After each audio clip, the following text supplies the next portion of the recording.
Moussa Mbeng, le secrétaire exécutif de l'association ouest-africaine pour le développement de la pêche artisanale qui est basée ici au Sénégal. Cette session de formation est une session très importante qui, comme vous le savez, est la première session francophone qui regroupe les leaders et les suppléants, les correspondants nationaux des pays francophones couverts par la Commission sous-régionale des pêches, le Sénégal, la Guinée et la Mauritanie.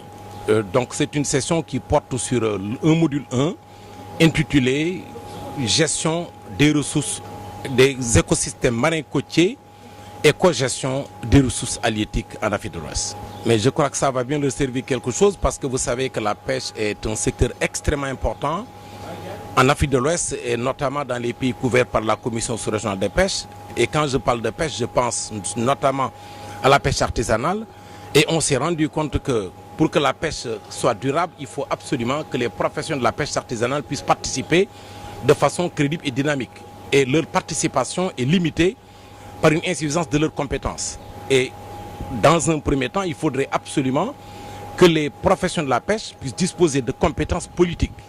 Cela veut dire des compétences à connaître l'environnement de la pêche sous ses différentes dimensions. D'abord au niveau environnemental, au niveau social, au niveau culturel, etc.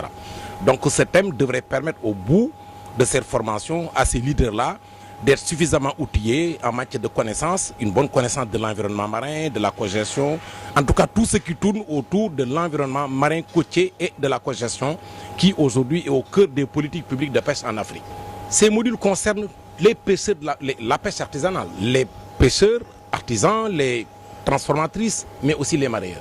Mais vous savez que le développement durable, je l'ai dit tout à l'heure, de la pêche artisanale dépend de la compétence des personnes, n'est-ce pas, qui travaillent sur ce secteur-là. Donc si nous avons des professionnels de la pêche artisanale qui disposent de compétences politiques, techniques et professionnelles, mais ça devrait normalement se déteindre sur leur comportement, des pêcheurs plus responsables, qui pêchent de façon durable et qui ont une conscience, n'est-ce pas, plus pointue de l'environnement marin en général.